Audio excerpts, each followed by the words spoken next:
தென்பழனி மலை மேலே தண்டபாணி கோலத்திலே கண்குளிர கண்டு விட்டால் போதுமே என்றும் கருத்தில் உந்தன் அருள் வடிவம் தோன்றுமே.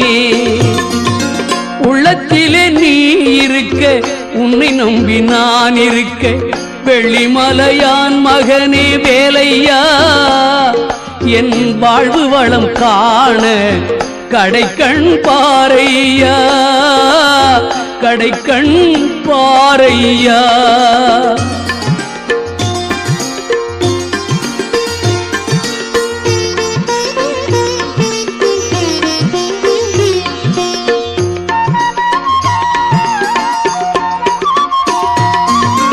ஆடி வரும் மயில் மேலே அமர்ந்து வரும் பேரழகே நாடி உன்னை சரணடைந்தேன் கந்தையா வாழ்வில்